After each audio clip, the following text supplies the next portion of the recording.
দাসী বলতেছে রাখালের খবর কি? আমি রাগ করে বললাম চাকরি নষ্ট হয়ে গেল, চাকরি নট করে দিলাম। ও ফাতেমা, তোমার দাদা আবু তালেব আমার কাছে এসে বলে, খাদিজা আমার এতিম ভাতিজার কি দোষ, রাখালের চাকরি কেন নট হয়ে গেল?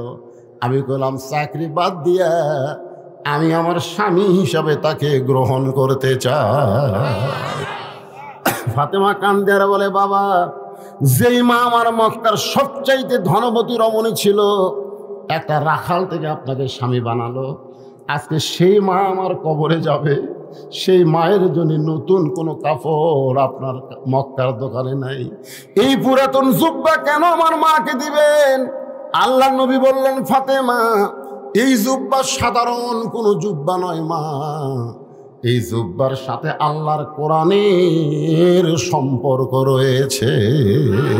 লিল্লাহি তাকবীর। যার সাথে কোরআনের সম্পর্ক থাকে আপনারা বলেন তো তার দাম কম না বেশি?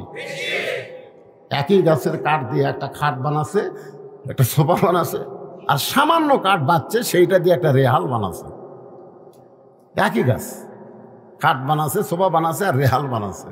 আপনারা বলেন তো খাটের দাম বেশি, সোফার দাম বেশি না রেহালের দাম বেশি? রেহালের দাম বেশি হওয়ার কারণ হলো রেহাল কোরআনের সঙ্গে সম্পৃক্ত হওয়ার কারণে কাঠের রেহালের দাম বেশি। কাঠের রেহাল বলতেছে, এই খাট একই গাছের মধ্যে ছিলাম, তো কেউ লাত্তি দেয়? খাট কয় কি কোষ রে, আমার ওপর লাত্তা লেত্তি শুরু হয়ে যায়। কে রে সোফা, তোর খবর কি? কয় পাও তোলা বসে ভাই। রেহাল কয় আমার খবর জানিস, আমি একদিন কোরআন শরীফ লিবার হঠাৎ পড়ে গেছি, ওই লোকটা রেহাল আমাকে 3 বার চুমা খাচ্ছে রে, 3 বার চুমা খাচ্ছে, আমাকে ইচ্ছা করে ফেলা দেয়নি, কোরআন লিবার দেয় হঠাৎ অসতর্ক মুহূর্তে রেহাল আর পায়ের উপর পড়ছে, আমাকে 3 বার চুমা খাচ্ছে। সোফার খাট কান্দেরা বলে, আমাদের সম্পর্ক হলো মানুষের সাথে, এই জন্য লাত্তি খাওয়া, আর তোর সম্পর্ক হলো আল্লাহর কোরআনের সাথে, এই জন্য চুমা খাওয়া।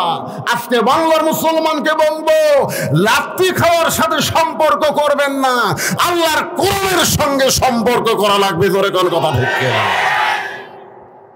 কোরআনের সাথে সম্পর্ক করে। কোরআনের কথা বললি মন খারাপ। এটা কি মনে করছেন? 11 সালে যখন হজ করবার গেলাম, আমার সঙ্গে এক পাগলা ছিল, বুঝলেন, ধনী মানুষ কিন্তু পাগলা। ওই যতবার তাওয়াফ করে ততবার ওই কাবা ঘর চুমা খায়, যতবার তাওয়াফ করে প্রত্যেক পাকে একবার করে কাবা ঘরের চুমা খায়। আমাকে কয়, হুজুর আপনি খান না কেন?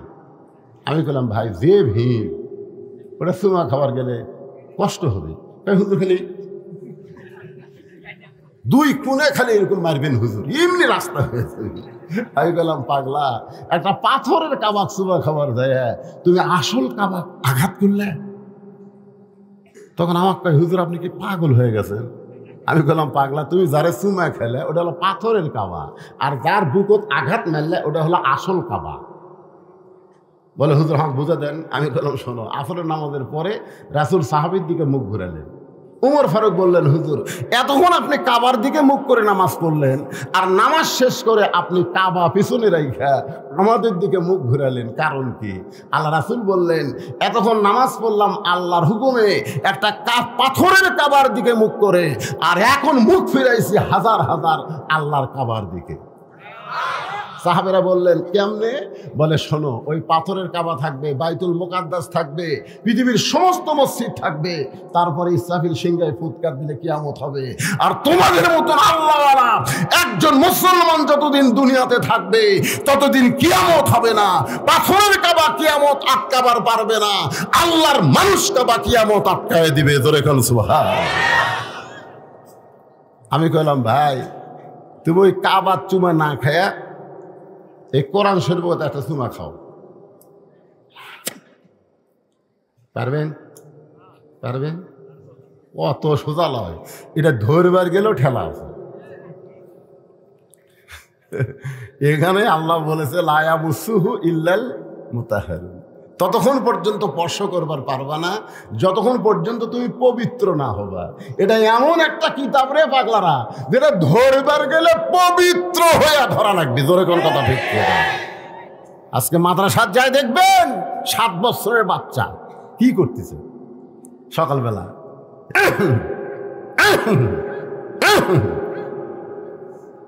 আমি খেলাম কে কাশিস খেয়ে নিংড়াচ্ছি, হুজুর পেশাব আটকে আছে তো কাশা কাশি নিংড়াচ্ছি, পানি খরচ করে উজু করতেছে। আমি বললাম এই পৌষ মাসে উজু করতেছিস পানি খরচ করে? আপনি জানেন না আমরা কোরআন শরীফ পড়ি, ওটা ধরবার গেলে শরীর পবিত্র থাকা লাগে হুজুর। আর ক্লাস 2 এর ছাত্র হাফ প্যান্ট করে এক ধার দিয়ে মাল বাড়ি করে দিছে, দিয়ে খাড়া হয়ে মারতেছে, খাড়া হয়ে বসে দিছে। আমি গেলাম কেন পাগলা, পেশাব কেমনে করা লাগে তোর স্যার তো শিখাইনি, তুই তো খাড়া হয়ে পেশাব করিস। কয় কি যখন চাষা প্রাইমারি পেশাবখানার যায় দেখি আমার স্যারই খাড়া হয়ে করে, ওর স্যারই খাড়া হয়ে মারে, একদম বাগডম ঘোলাডম সাজে ঢাকঢোল লোক গাদর বাজে। এই মিথ্যা শিক্ষা দিবার গেলে পবিত্র হওয়া লাগে কেন পাগলা, খাড়া হয়ে মত। আর এইটা ধরবার গেলে ঠেলা আছে, আছে না নাই? জোরে খান আছে না নাই? একবার কোরআনকে চুমা দেন, কারণ কাবা ঘরের কোনো পাওয়ার নাই। নবী যখন হিজরত করে মদিনায়, মক্কা বিজয়ের পরে কাবা ঘরের দরজা খুলে দেখে 360টা মূর্তি কাবার ভিতরে। এখান থেকে প্রমাণ হলো কাবার কোনো পাওয়ার নাই, কিন্তু আল্লাহর কোরআনের পাওয়ার আছে। পৃথিবীর যত বড় শক্তিশালী হোক, এই কোরআনে একটা আয়াত পরিবর্তন করতে পারবে না, একটা নোক্তা একটা জবর ঢুকাতে পারবে না। জোরে কোন কথা ঠিক কিনা? আড়াই কত বড় মরুদ হয়েছিস, কাবার মধ্যে মূর্তি ঢুকছে, আর মধ্যে ঢুকে তো ওইটা সুমা না খায়, এই দেখা আল্লাহর কোরআন সুমা খা, পড়বার না পালিস সুমা খা। সুমা খাওয়ার উসিলায় আল্লাহ তাআলার কোরআন তোর জন্য সুপারিশ করবে। জোরে কর কথা ঠিক কি? তাহলে কোরআনের সঙ্গে যার সম্পর্ক তার দাম কম না বেশি? আল্লাহ রাসূল বললেন, ফাতেমা এই জুব্বা সাধারণ কোনো জুব্বা নয় মা, এই জুব্বার সঙ্গে আল্লাহর কোরআনের সম্পর্ক আছে। এই জুব্বা আমি দেইনি, তোমার মা এই জুব্বা আমার কাছে চেয়েছে। সঙ্গে সঙ্গে ফাতেমা ওই জুব্বাখানা নিয়ে মাকে পরাতে গেলেন। মা খাদিজাকে জুব্বাখানা পরানোর জন্য রওনা দিলেন। নবী আমার পিছনে পিছনে, আর ফাতেমা সামনে সামনে। সুবহানাল্লাহ। আল্লাহ কোরআনে বলেছেন, আমার নবী যখন হাঁটবে নবীর সামনে কেউ যাবার পারবে না, কিন্তু ফাতেমা যখন হাঁটতেছে নবী ইচ্ছা করে ফাতেমার পিছনে হাঁটতেছে। কি জন্যে? নবী যখন হাঁটবে, আল্লাহ কোরআনে বলেছে আমার নবী যখন হাঁটবে নবীর সামনে কেউ যাবার পারবে না। কোরআনে আছে না নাই? নবী যখন কথা বলবে নবীর মুখের উপর কথা কেউ বলতে পারবে না। কিন্তু যখন মা খাদিজাকে কাফনের কাপড় ফাতেমা পরাতে যাচ্ছে, ফাতেমার সামনে সামনে নবী পিছনে পিছনে হাঁটতেছে। জোরে কোন সুবহানাল্লাহ। কারণ মাকে যিনি কাপড় পরাবার যাচ্ছে তিনি হলেন আবার নবীর মা। জোরে কোন সুবহানাল্লাহ। অনেকেই বলবেন, হুজুর এ গাঁজা করে গল্প করেন কেন? আমরা জানি না ফাতেমা নবীর কে হয়। ফাতেমা নবীর কে হয় আমরা জানি না, আপনারা জানলে হবে না। নবী নিজে বলেছে আমার নিজের চোখে দেখা ফাতেমা হলো আমার মা। জোরে কোন সুবহানাল্লাহ। আমার নিজের চোখে আমি দেখেছি। ফাতেমা মা খাদিজার ঘরের মধ্যে ঢুকলেন, নবী দরজায় দাঁড়িয়ে থাকলেন। নবী দরজায় দাঁড়িয়ে থাকলেন আর ফাতেমা মায়ের ঘরের মধ্যে ঢুকলেন। কাফন পরানোর পরে যেই মাত্র ফাতেমা দরজা খোলে, নবী তাকায় দেখে ফাতেমা মুস্কি মুস্কি হাসতেছে। রাসূল চমকে গিয়া বলে, ফাতেমা তুমি কানতে কানতে ঢুকলে জুব্বা নিয়া, আর তোমার মাকে কাফনের কাপড় পরায় হাসতে হাসতে দরজা খুললে। ফাতেমা বলে, বাবা কানতে কানতে ঢুকলাম এটাও আপনি জানেন, হাসতে হাসতে দরজা খুললাম এটাও আপনি জানেন। আল্লাহ রাসূল বলে, ফাতেমা তুমি কানতে কানতে ঢুকলে আমি জানি, কারণ মাকে তার মেয়ে কাফনের কাপড় পরাবে, কানতে কানতে ঢুকবে এটা আমি জানি। কিন্তু হাসতে হাসতে তুমি দরজা খুললে এটা আমি নবী জানি না। সুবহানাল্লাহ কবেন না? অনেক বেদাতেরা কয় না নবী গায়েব জানে। নবী গায়েব জানে। নবী যদি গায়েব জানে তাহলে মা আয়েশার গলার হাড় যখন হেরে গেল, হ্যাঁ কে লিছে কি খবর সব নবী। মুনাফিক এই মিথ্যা কথা কইস করে, কিন্তু না, নবী কথা বিশ্বাস করে আয়েশাকে ভিন্ন ঘরে রেখে দিল। ইফকের ঘটনা পুরাপুরি পড়লে বিশ্বাস হবে নবী গায়েব জানে না। নবী বলেছেন আমি জানি না, আল্লাহ জানাইলে আমি জানি। ধরে কোন কথা ঠিক? আমরা মাগরিব এবং ফজরের নামাজের পরে পড়ি, আপনারা পড়েন কিনা? হুয়াল্লাহুল্লাযী পড়েন, হুয়াল্লাহুল্লাযী লা ইলাহা ইল্লাহু আলিমুল গায়বি ওয়াশ শাহাদাতি হুয়ার রাহমানুর রহিম। এই আয়াতের মাধ্যমে আপনি কি বুঝাইলেন? গায়েবের মালিককে। আরো জোরে। আপনাদের পাইকারতুলি এলাকায় এরকম কিছু ভণ্ড নাই? আর বাবা বলে গায়েব জানে। বাবা একটু মনোযোগ দিয়ে শুনবেন। আল্লাহ রাসূল বললেন, ফাতেমা কানতে কানতে তুমি ঢুকলে এটা আমি জানি। কি জন্য জানি? কারণ মেয়ে তার মাকে কাফনের কাপড় পরাবে, অবশ্যই কানবে। ধরে কোন ঠিক কিনা? কিন্তু হাসতে হাসতে দরজা খুললে এটা আমি জানি না।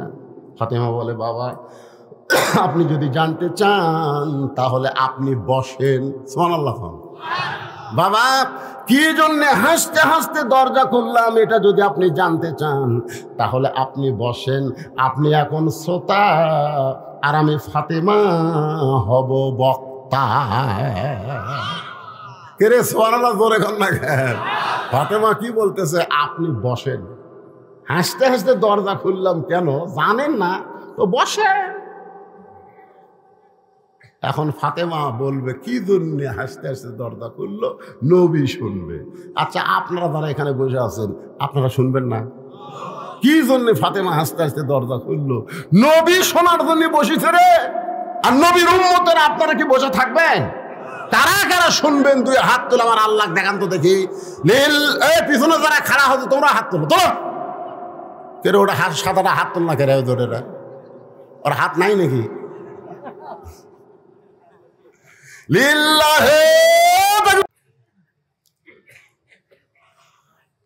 খাদিজাতুল কুবরা মুস্কি মুস্কি হাসে। আল্লাহ রাসূলের হাত ছাড়ে না। রাসূল বললেন, খাদিজা আল্লাহর সঙ্গে যে সম্পর্ক গড়ে তুলেছেন আল্লাহ আপনাকে জান্নাত দেবে, এরপরও আপনি আমার হাতটা কেন বুকে ধরে আছেন?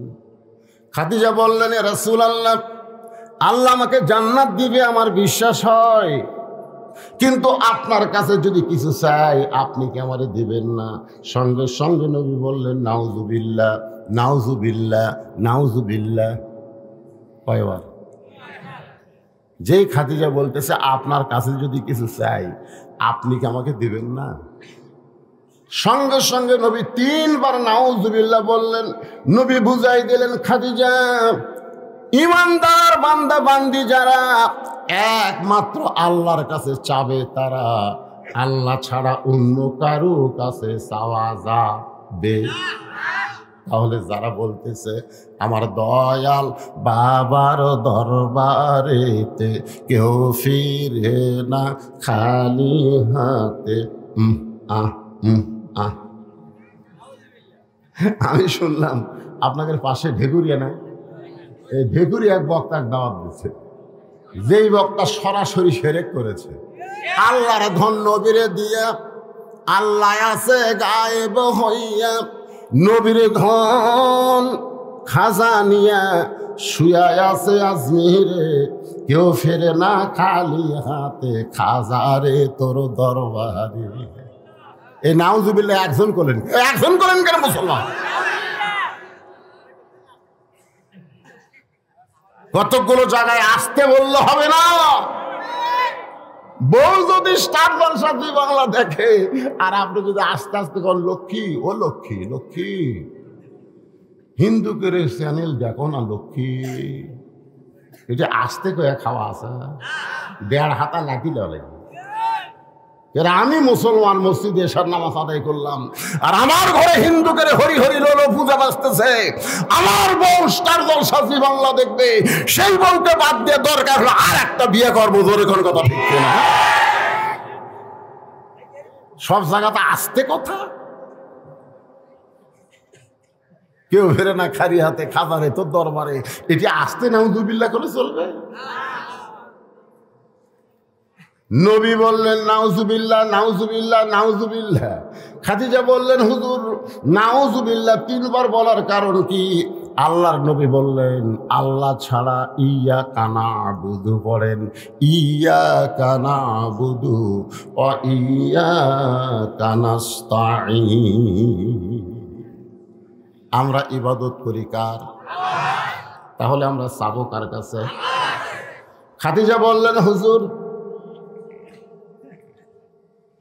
আমি আপনার কাছে যে 3টা জিনিস চাইব, সেই 3টা জিনিস যদি আল্লাহ দিবার না পারে তাহলে চাইয়া লাভ কি? আমি যে 3টা জিনিস আপনার কাছে চাবো, কয়টা?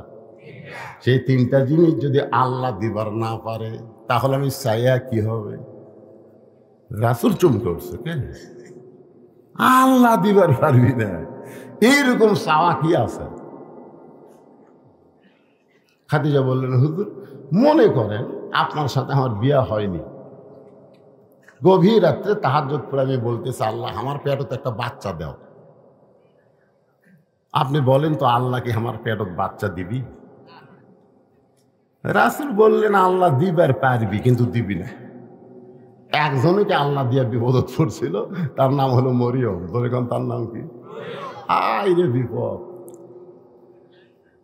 সমস্ত জনগণ জাকারিয়া আলাইহিস সালামকে ধরছে। এই জাকারিয়া আলাইহিস সালাম কিন্তু মরিয়মের আপন খালু।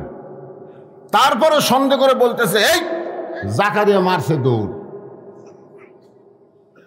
আল্লাহ কয় জাকারিয়া দৌড়ে আসে, আল্লাহ কাম করলে তুমি আর পিটুন খামো আমি। মরিয়মের পেটে বাচ্চা কে দিছে? আরো জোরে আল্লাহ বলে জাকারিয়া সাক্ষী থাক, কিয়ামত পর্যন্ত আর কোনোদিন কোন নারীর পেটে স্বামী ছাড়া বাচ্চা হবে না। এজন্য 14ই ফেব্রুয়ারি ভ্যালেন্টাইন ডে। বিয়ার আগে অনেকের পেটে বাচ্চা আসে, জোরে কোন কি আসে? কেউ যদি বলে তোর ফেরত বাচ্চাকে আল্লাহ দিছে, ওই সেই দিন থেকে ঘোষণা হয়ে গেল কিয়ামত পর্যন্ত কোন মেয়ের পেটে স্বামী ছাড়া বাচ্চা হবে।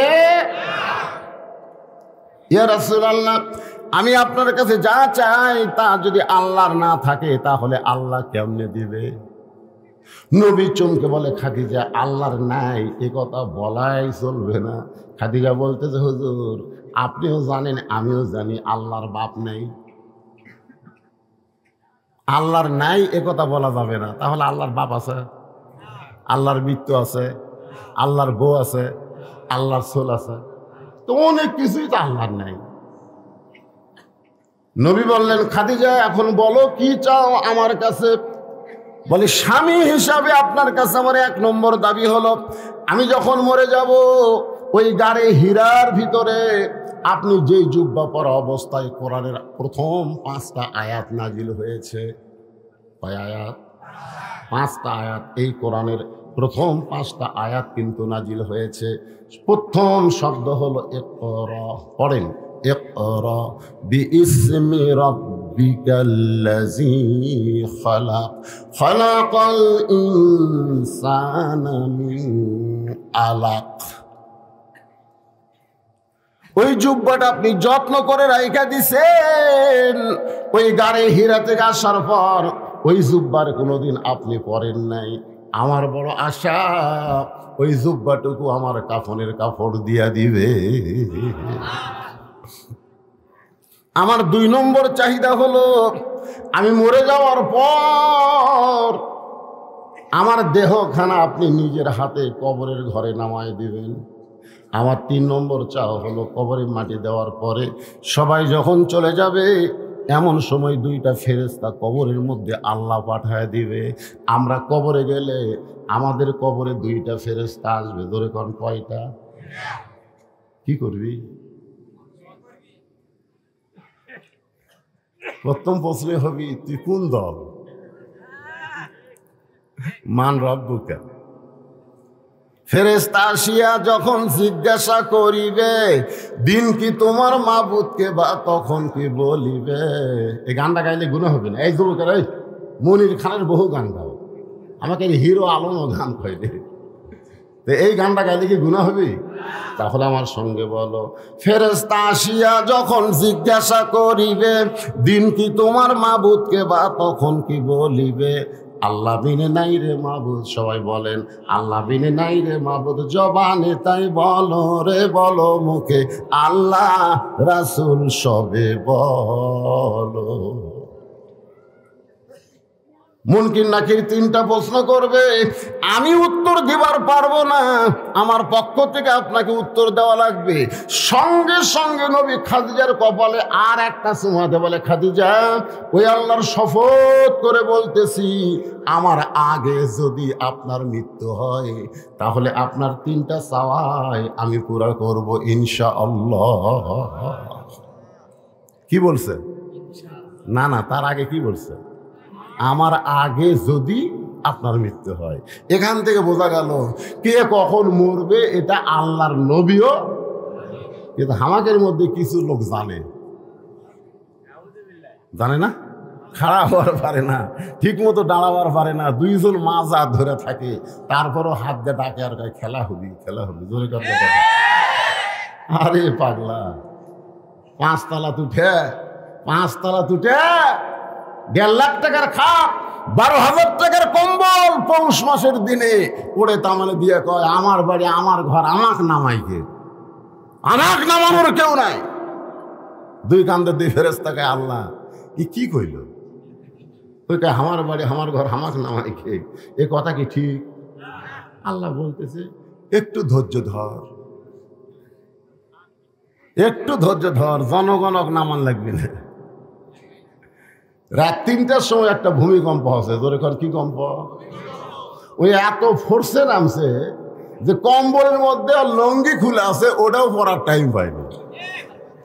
ফেরেশতাকে আল্লাহ নামায় একই থানায় বেলকুচি, আমি এক সাইডও এক সাইড। আমারই কয় ভাই আপনি কয়টায় উঠবেন? আমি বললাম 10টায় উঠবো। আপনি কয়টায় উঠবেন? ওই 10টার দিকে। পর্দার মোড়ে গিয়ে কিন্তু একসাথে চা খাবো। আমি ওয়াজ শেষ করে মোবাইল আমার বাজলো, রেজাল্ট করি না কাউসারির কল থেকেই, মোবাইল থেকেই কল করছে। আমি সালাম দিয়ে বললাম ভাইজান আপনি কি টেস্ট থেকে নামছেন? ইতিমধ্যে তার সাহাবী বলতেছে হুজুর এনায়েতপুর হাসপাতালে মারা গেছে।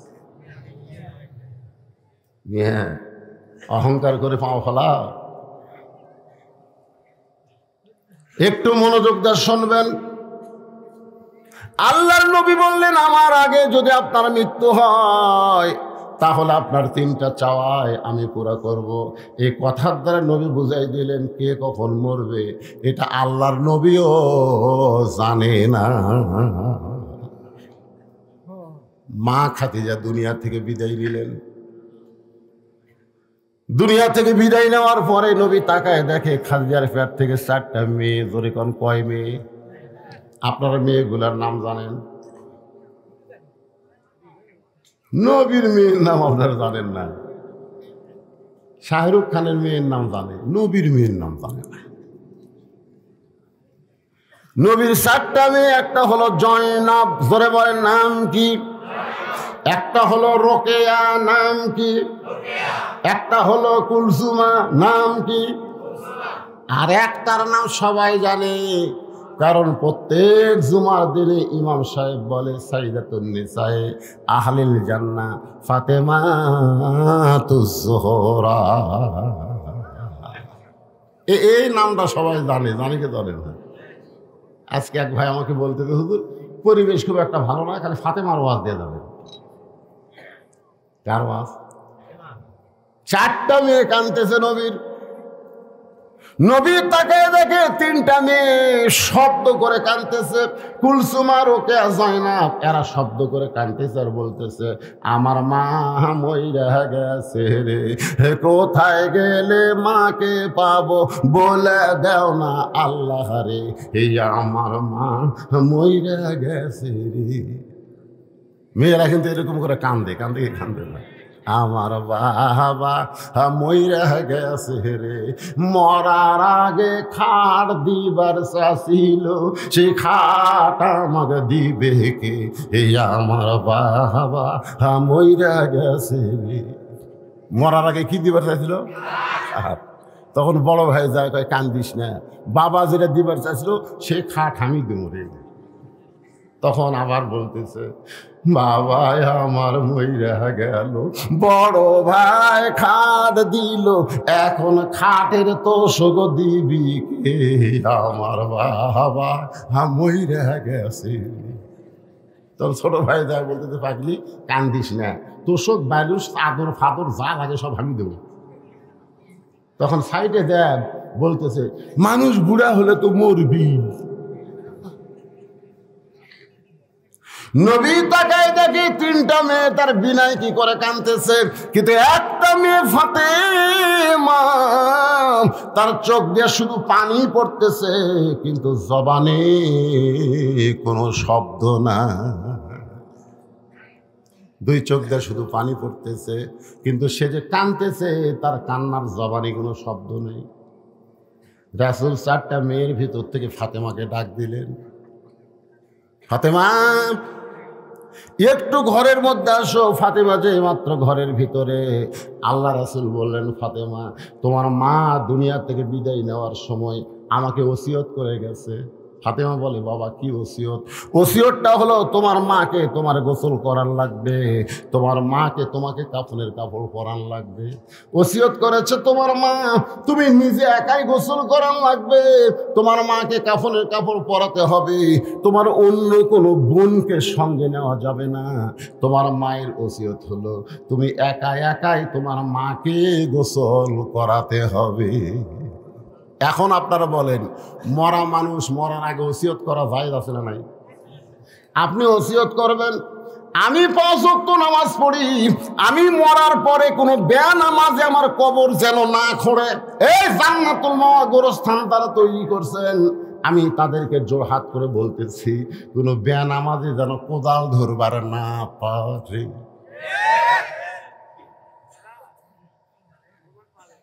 কি শালারা এখন তো নামাজ পড়ে না, ওরা যায় কবর খুঁড়তেছে।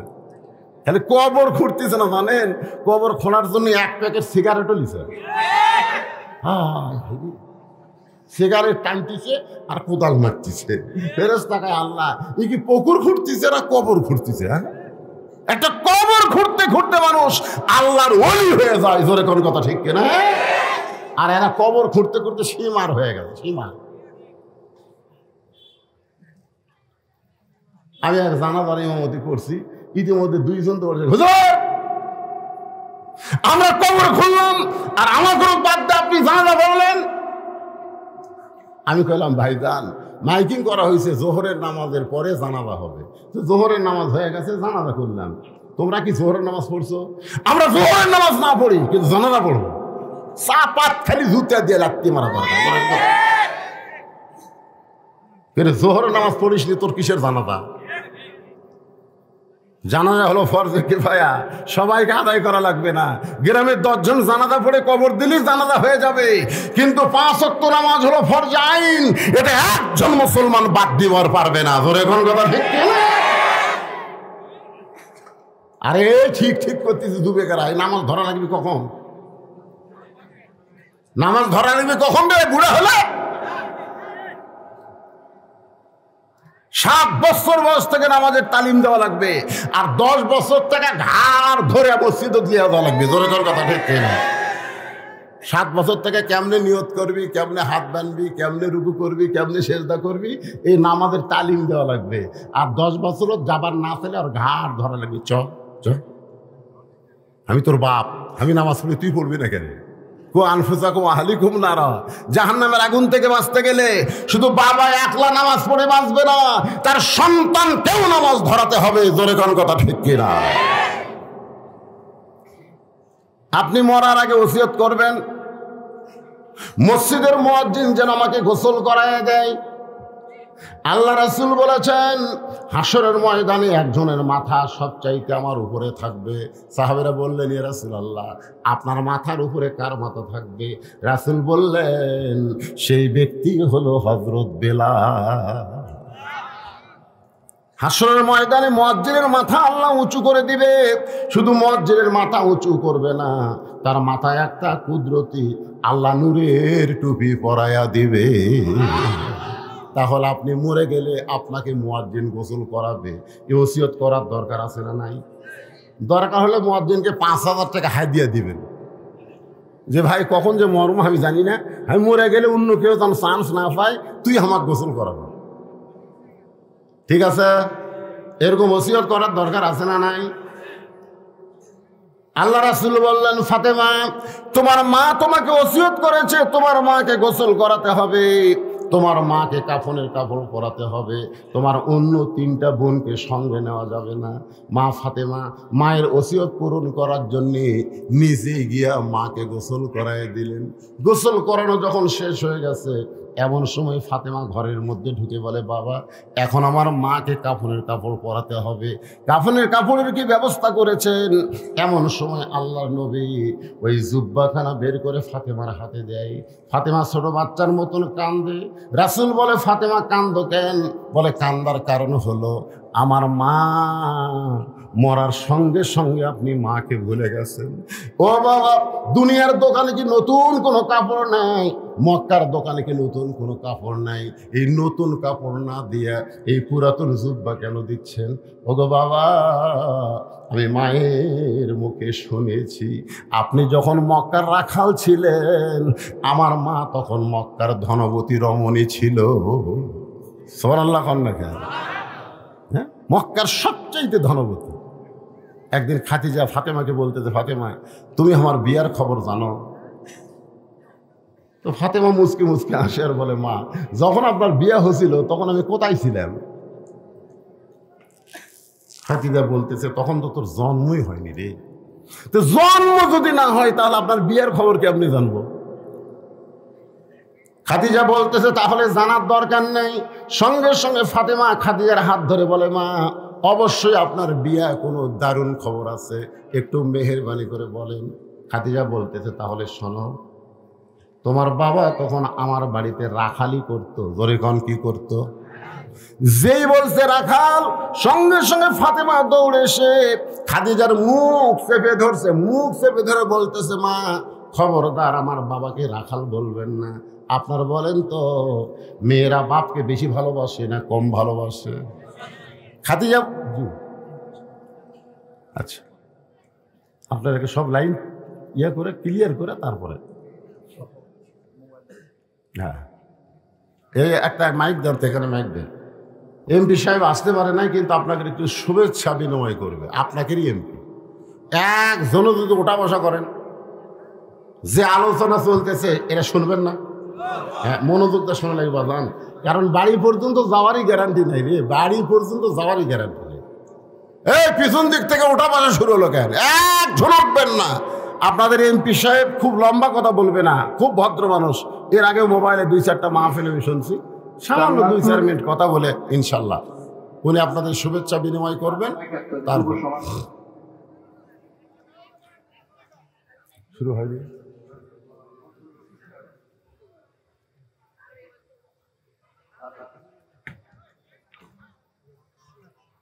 এটি আছে। বিসমিল্লাহির রহমানির রহিম। এখন আপনাদের সম্মুখে বক্তব্য রাখবেন আজকের মাহফিলের প্রধান অতিথি। উনি খুবই চেষ্টা করেছেন এই মাহফিলে থাকার জন্য, কিন্তু ঢাকার ব্যস্ততার কারণে উনি রওনা দিতে একটু দেরি হয়ে গেছেন।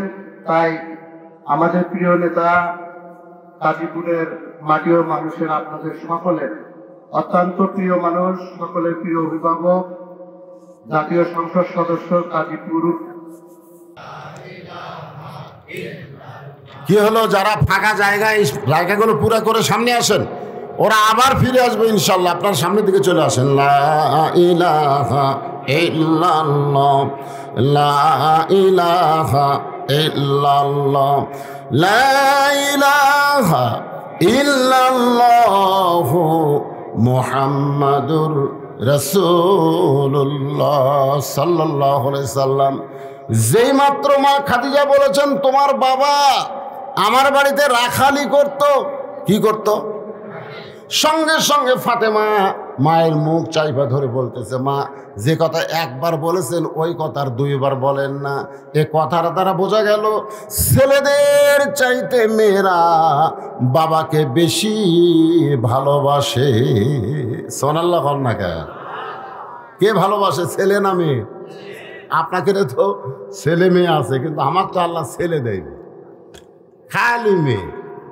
তা আমার কাছে মেয়েরা যখন টাকা চায়, জানেন, আমি একটা সামান্য পারিবারিক কথা বলি, আমার মেয়ে 3টা ঘরের মধ্যে ঢোকে ওরা মাথা নিচু করে দাঁড়িয়ে থাকে। আমি বললাম, মা কি খবর? তো বলছে, আপনি যদি বুঝা থাকেন। তা আমি 3 জনকে 300 টাকা দিলাম, দিয়ে বললাম, মা হলো? ওরা চলে যাচ্ছে, মা হলো? সেটা আপনার বিবেচনা। তখন আরও 200 টাকা দিই, ওরা হাসতে হাসতে চলে যায়। আমি আমার ভাইকে বললাম, ভাই তোমার তো ছেলে মেয়ে দুটাই আছে, তো ছেলেরা যখন টাকা চায় তখন কিভাবে চায়? তোমাকে সরাসরি টাকার কথা কয় না, ঘরতে সে খাড়া হয়ে থাকে। তখন আমার ভাই রাগ করে বলতেছে, শালার লাগবে 100 1000। আমি সেই দিনে বুঝলাম ছেলে আর মেয়ে এর মধ্যে তফাৎ আছে না নাই? যেরকম আছে না নাই? আপনি মেয়ের বাড়িতে যাবেন, মেয়ের বাবাকে বলতেছি, যাওয়ার পর থেকে আপনার সামনে খাবার দেওয়া শুরু হয়ে যাবে। আপনি যদি হঠাৎ বলেন আজকে আমি বাড়িতে যাব, মেয়েটা সামনে দাঁড়ায় বলবে, মা বাবা একটা রাতের জন্য থাকেন। আপনি যদি বুঝায় বলেন খুবই কাজ আছে, যাওয়াই লাগবে, আপনি যখন বাড়ির দিকে রওনা দেবেন দেখবেন মেয়েটা কিন্তু আপনার পিছনে পিছনে রাস্তা নেবে। অনেক দূর আসার পরে যদি আপনি বলেন, মা আমি বাড়িতে যাচ্ছি, তুই কেন আমার পিছনে আসতেছিস? মেয়েটা থেমে গেল। অনেক দূর থেকে তাকায় আপনি দেখেন মেয়েটা অন্না দিয়া চোখের পানি মুছতেছে। মেয়েরা বাবাকে এত ভালোবাসে,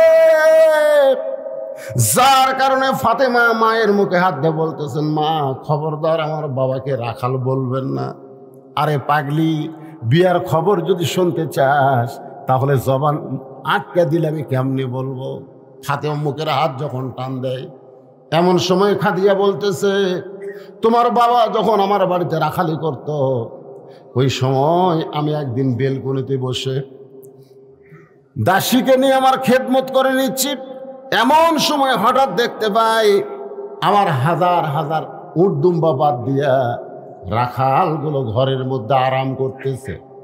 আমি রাখালের সর্দারকে ডাকতে বললাম, রাখালের সর্দার, আজকে দুপুর বেলায় উট দুম্বা মাঠে ময়দানে তুমি ঘরের মধ্যে আরাম করো, তোমার আরো রাখালগুলো ঘরে আরাম করতেছে, ব্যাপার কি? রাখালের সর্দার বলে, মালকিন আপনি জানেন না, আমরা ভাগ্যগুণে এমন একটা রাখাল পেয়েছি যে রাখাল চাকরিতে জয়েন করার পরে আপনার উট দুম্বাগুলো সব বাধ্য হয়ে গেছে। রাখাল যদি বলে খাও, উট দুম্বা খায়। রাখাল যদি বলে চলো, উট দুম্বা রাস্তা নেই। খাদিজা বলতেছে, রে রাখালের সর্দার, এমন গাঁজাখুরি গল্প কেমনে করো? জন্তু জানোয়ার কোনোদিন মানুষ রাখালের বাধ্য হতে পারে না। রাখালের সর্দার বলে, বিশ্বাস যদি না হয় আপনি তদন্ত করতে পারেন। খাদিজা বলে, ফাতেমা আমি রাখালের সর্দারের কথা মতো তদন্ত করতে গিয়া দেখি রোদের তাপে পাথর পুড়ে গন্ধ আসতেছে, বালু পোড়া গন্ধ পাওয়া যায়, কিন্তু তোমার বাবা রাখালের মাথায় কে যেন একটা ছাতা ধরে আছে, তোমার বাবার মাথার উপরে রোদের কোনো চিহ্ন না। আমি খাদিজা আশ্চর্য হয়ে গেলাম, কে ছাতা ধরল রাখালের মাথায়?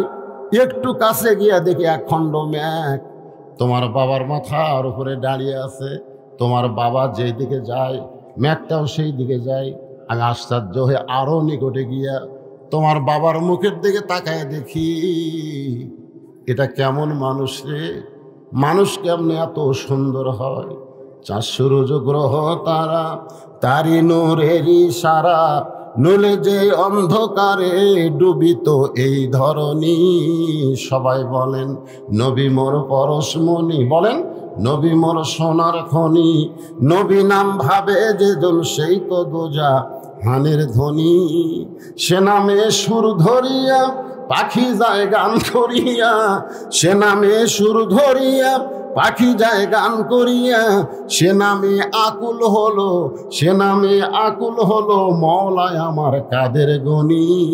নবী মোর পরশমণি, নবী মোর সোনার খনি, নবী নাম ভাবে যেজন সেই তো দোজা হানের ধ্বনি। খাদিজা বলে, ফাতেমা আমি কি দেখলাম?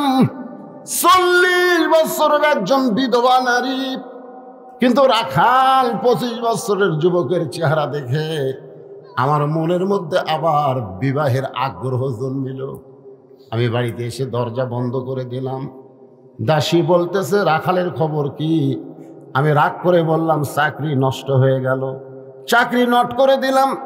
ও ফাতেমা, তোমার দাদা আবু তালেব আমার কাছে এসে বলে, খাদিজা আমার ইতিম ভাতিজার কি দোষ? রাখালের চাকরি কেন নট হয়ে গেল?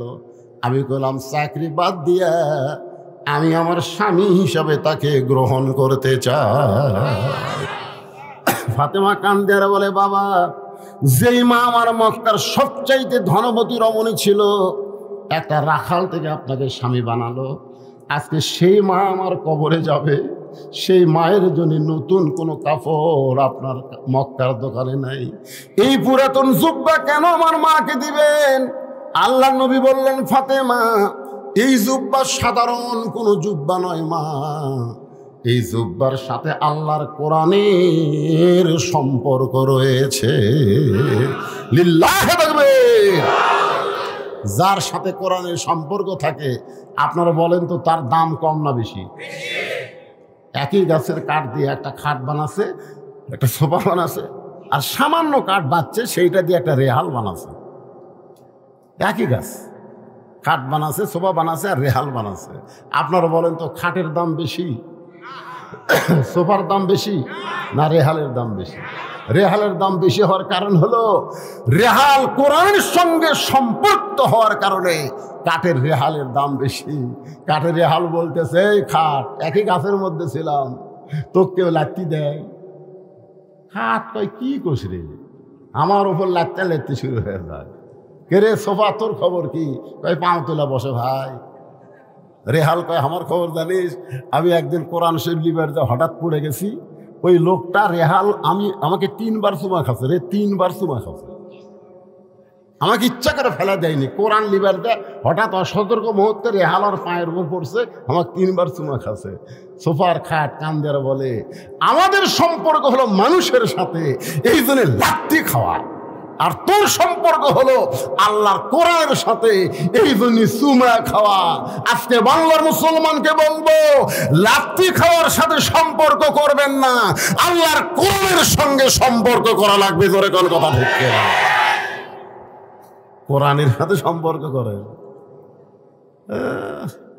কোরআনের কথা বললি মন খারাপ। এটা কি কি মনে করছেন? 11 সালে যখন হজ করবার গেলাম, আমার সঙ্গে এক পাগলা ছিল, বুঝলেন, ধনী মানুষ কিন্তু পাগলা। ওই যতবার তাওয়াফ করে ততবার ওই কাবা ঘর চুমা খায়। যতবার তাওয়াফ করে প্রত্যেক পাকে একবার করে কাবা ঘরে চুমা খায়। আমাকে কয়, হুজুর আপনি খান না কেন? আমি বললাম, ভাই যে ভিড়, ওটা চুমা খাবার গেলে কষ্ট হবে। হুজুর খালি 2 কোণে খালি এরকম মারবেন হুজুর, এমনি রাস্তা হয়েছে। আমি বললাম, পাগলা, একটা পাথরের কাবাব চুমা খাবার যায়, তুমি আসল কাবাব আঘাত করলে? তখন আমাকে কয়, হুজুর আপনি কি পাগল হয়ে গেছেন? আমি বললাম, পাগলা, তুমি যারে চুমা খেলে ওটা হলো পাথরের কাবা, আর যার বুকত আঘাত মারলে ওটা হলো আসল কাবা।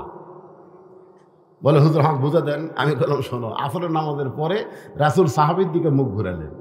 উমর ফারুক বললেন, হুজুর এতক্ষণ আপনি কাবার দিকে মুখ করে নামাজ পড়লেন, আর নামাজ শেষ করে আপনি কাবা পিছনে রাইখা আমাদের দিকে মুখ ঘুরালেন, কারণ কি?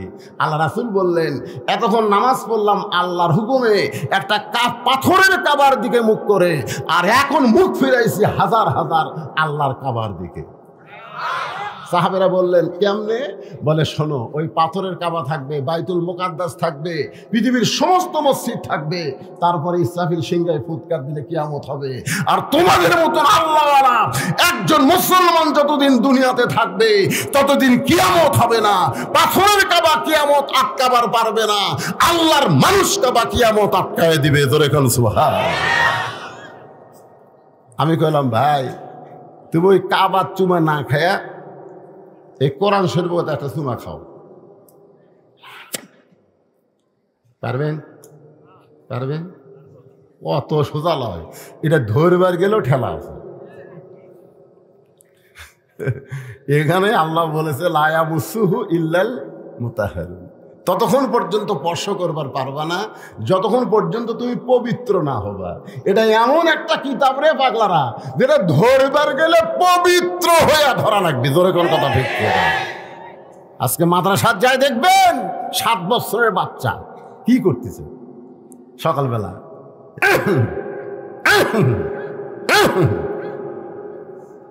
আমি খেলাম কে কাশিস খেয়ে নিংড়াচ্ছি, হুজুর পেশাব আটকে আছে তো কাশাকাশি নিংড়াচ্ছি, পানি খরচ করে উজু করতেছে। আমি বললাম এই পৌষ মাসে উজু করতেছিস পানি খরচ করে? আপনি জানেন না আমরা কোরআন শরীফ পড়ি, ওটা ধরবার গেলে শরীর পবিত্র থাকা লাগে হুজুর। আর ক্লাস 2 এর ছাত্র হাফ প্যান্ট করে এক ধার দিয়ে মাল বার করে দিছে, দিয়ে খাড়া হয়ে মারতেছে, খাড়া হয়ে বসে দিছে। আমি গেলাম কেন পাগলা, পেশাব কেমনে করা লাগে তোর স্যার তো শিখাইনি, তুই তো খাড়া হয়ে পেশাব করিস। কয় কি যখন চাষা প্রাইমারি পেশাবখানার যায় দেখি আমার স্যারই খাড়া হয়ে করে, ওর স্যারই খাড়া হয়ে মারে, একদম বাগডম ঘোড়াডম সাজে ঢাকঢোল লোক গাদর বাজে। এই মিথ্যা শিক্ষা দিবার গেলে পবিত্র হওয়া লাগে কেন পাগলা, খাড়া হয়ে মত। আর এইটা ধরবার গেলে ঠেলা আছে, আছে না নাই? জোরে খান আছে না নাই? একবার কোরআনকে চুমা দেন, কারণ কাবা ঘরের কোনো পাওয়ার নাই। নবী যখন হিজরত করে মদিনায়, মক্কা বিজয়ের পরে কাবা ঘরের দরজা খুলে দেখে 360টা মূর্তি কাবার ভিতরে। এখান থেকে প্রমাণ হলো কাবার কোনো পাওয়ার নাই, কিন্তু আল্লাহর কোরআনের পাওয়ার আছে। পৃথিবীর যত বড় শক্তিশালী হোক, এই কোরআনে একটা আয়াত পরিবর্তন করতে পারবে না, একটা নোক্তা একটা জবর ঢুকাতে পারবে না। জোরে কোন কথা ঠিক কিনা? আড়াই কত বড় মরুদ হয়েছিস, কাবার মধ্যে মূর্তি ঢুকছে, আর মধ্যে ঢুকে তো ওইটা চুমা না খায় এই দেখা। আল্লাহর কোরআন চুমা খা, পড়বার না পালিস চুমা খা। চুমা খাওয়ার উসিলায় আল্লাহ তাআলার কোরআন তোর জন্য সুপারিশ করবে। জোরে কর কথা ঠিক কিনা? তাহলে কোরআনের সঙ্গে যার সম্পর্ক তার দাম কম না বেশি? আল্লাহ রাসূল বললেন, ফাতেমা এই জুব্বা সাধারণ কোনো জুব্বা নয় মা, এই জুব্বার সঙ্গে আল্লাহর কোরআনের সম্পর্ক আছে। এই জুব্বা আমি দেইনি, তোমার মা এই জুব্বা আমার কাছে চেয়েছে। সঙ্গে সঙ্গে ফাতেমা ওই জুব্বাখানা নিয়ে মাকে পরাতে গেলেন। মা খাদিজাকে জুব্বাখানা পরানোর জন্য রওনা দিলেন। নবী আমার পিছনে পিছনে, আর ফাতেমা সামনে সামনে। সুবহানাল্লাহ। আল্লাহ কোরআনে বলেছেন আমার নবী যখন হাঁটবে নবীর সামনে কেউ যাবার পারবে না, কিন্তু ফাতেমা যখন হাঁটতেছে নবী ইচ্ছা করে ফাতেমার পিছনে হাঁটতেছে। কি জন্যে? নবী যখন হাঁটবে, আল্লাহ কোরআনে বলেছে আমার নবী যখন হাঁটবে নবীর সামনে কেউ যাবার পারবে না। কোরআনে আছে না নাই? নবী যখন কথা বলবেন নবীর মুখের উপর কথা কেউ বলতে পারবে না। কিন্তু যখন মা খাদিজাকে কাফনের কাপড় ফাতেমা পরাতে যাচ্ছে, ফাতেমা সামনে সামনে, নবী পিছনে পিছনে হাঁটতেছে। জোরে কোন সুবহানাল্লাহ। কারণ মাকে যিনি কাপড় পরাবার যাচ্ছে তিনি হলেন আবার নবীর মা। জোরে কোন সুবহানাল্লাহ। অনেকেই বলবেন হুজুর এ গাঁজা করে গল্প করেন কেন? আমরা জানি না ফাতেমা নবীর কে হয়। ফাতেমা নবীর কে হয় আমরা জানি না, আপনারা জানলে হবে না। নবী নিজে বলেছে আমার নিজের চোখে দেখা ফাতেমা হলো আমার মা। জোরে কোন সুবহানাল্লাহ। আমার নিজের চোখে আমি দেখেছি। ফাতেমা মা খাদিজার ঘরের মধ্যে ঢুকলেন, নবী দরজায় দাঁড়িয়ে থাকলেন। নবী দরজায় দাঁড়িয়ে থাকলেন আর ফাতেমা মায়ের ঘরের মধ্যে ঢুকলেন। কাফন পরানোর পরে যেই মাত্র ফাতেমা দরজা খোলে, নবী তাকায় দেখে ফাতেমা মুস্কি মুস্কি হাসতেছে। রাসূল চমকে গিয়া বলে, ফাতেমা তুমি কানতে কানতে ঢুকলে জুব্বা নিয়া, আর তোমার মাকে কাফনের কাপড় পরায় হাসতে হাসতে দরজা খুললে। ফাতেমা বলে, বাবা কানতে কানতে ঢুকলাম এটাও আপনি জানেন, হাসতে হাসতে দরজা খুললাম এটাও আপনি জানেন। আল্লাহ রাসূল বলে, ফাতেমা তুমি কানতে কানতে ঢুকলে আমি জানি, কারণ মাকে তার মেয়ে কাফনের কাপড় পরাবে, কানতে কানতে ঢুকবে এটা আমি জানি, কিন্তু হাসতে হাসতে তুমি দরজা খুললা এটা আমি নবী জানি না। সুবহানাল্লাহ কবেন না? অনেক বেদাতেরা কয় না নবী গায়েব জানে, নবী গায়েব জানে। নবী যদি গায়েব জানে তাহলে মা আয়েশার গলার হাড় যখন হেরে গেল, হ্যাঁ কে লিছে কি খবর সব নবী, মুনাফিক এই মিথ্যা কথা কইস করে। কিন্তু না, নবী কথা বিশ্বাস করে আয়েশাকে ভিন্ন ঘরে রেখে দিল। ইফকের ঘটনা পুরাপুরি পড়লে বিশ্বাস হবে নবী গায়েব জানে না। নবী বলেছেন আমি জানি না, আল্লাহ জানাইলে আমি জানি। জোরে কোন কথা ঠিক? আমরা মাগরিব এবং ফজরের নামাজের পরে পড়ি, আপনারা পড়েন কিনা?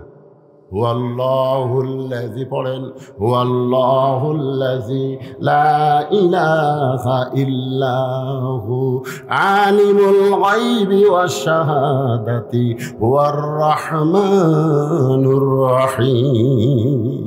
এই আয়াতের মাধ্যমে আপনি কি বুঝাইলেন? গায়েবের মালিককে। আরো জোরে। আপনাদের পাইকারতুলি এলাকায় এরকম কিছু ভণ্ড নাই? আর বাবা বলে গায়েব জানে। বাবা একটু মনোযোগ দিয়ে শুনবেন। আল্লাহ রাসূল বললেন, ফাতেমা কানতে কানতে তুমি ঢুকলে এটা আমি জানি। কি জন্য জানি? কারণ মেয়ে তার মাকে কাফনের কাপড় পরাবে, অবশ্যই কানবে। জোরে কোন ঠিক কিনা? কিন্তু হাসতে হাসতে দরজা খুললে এটা আমি জানি না। ফাতেমা বলে, বাবা আপনি যদি জানতে চান তাহলে আপনি বসেন। সুবহানাল্লাহ। বাবা কি জন্যে হাসতে হাসতে দরজা খুললাম এটা যদি আপনি জানতে চান তাহলে আপনি বসেন। আপনি এখন শ্রোতা আর আমি ফাতেমা হব বক্তা। কে রে সুবহানাল্লাহ জোরে কর না কেন? ফাতেমা কি বলতেছে? আপনি বসেন। হাসতে হাসতে দরজা খুললাম কেন জানেন না তো বসেন। এখন ফাতেমা বলবে কি জন্য হাসতে হাসতে দরজা খুললো, নবী শুনবে। আচ্ছা আপনারা যারা এখানে বসে আছেন আপনারা শুনবেন না? কি জন্য ফাতেমা হাসতে হাসতে দরজা খুললো? নবী শোনার জন্য বসেছে রে। আর নবীর উম্মতেরা আপনারা কি বসে থাকবেন? কারা কারা শুনবেন? দুই হাত তুলে আমার আল্লাহ দেখান তো দেখি। নীল এই পিছনে যারা খাড়া হতো তোমরা হাত তুলো। তোলো কেরে ওটা হাত সাদাটা হাত তোল না কেরে ওটা ওর হাত নাই নাকি? লিল্লাহে হাত নামান। বাবা এদের মাঝখানে একজন উল্টা সরে বসলো রে। হ্যাঁ সবাই শুনবেন, আমিও বলবো কোরআন দিয়ে। এমনি এমনি বললে তো হবে না, আল্লাহর কোরআন থেকে বলা লাগবে। ঠিক কিনা বলেন? আপনারা বলেন তো ফাতেমা কোরআন জানে কি জানে না? কিন্তু বেশি বেশি বয়ান করেন। আপনি গোটা বুখারী পড়েন, মুসলিম পড়েন, সিয়াসাত্তা পড়েন, ফাতেমার একটা হাদিসও পাবেন না। পাবেন? আমি তো হাদিস নিয়ে পাস করছি, তাফসীর নিয়ে পাস করছি, কিন্তু মা ফাতেমা থেকে বর্ণিত একটা হাদিসও নেই। কিন্তু মা আয়েশা থেকে বর্ণিত বহু হাদিস আছে। মা আয়েশাকে রাসূল বলেছেন 6 লক্ষ হাদিসের হাফেজা, কিন্তু জান্নাতি নারীদের নেত্রী হবার পারবি না। ফাতেমা একটা হাদিসও বয়ান করেনি, তারপরেও জান্নাতি নারীদের নেত্রী হবি। জোরে কোন কথা ঠিক কিনা?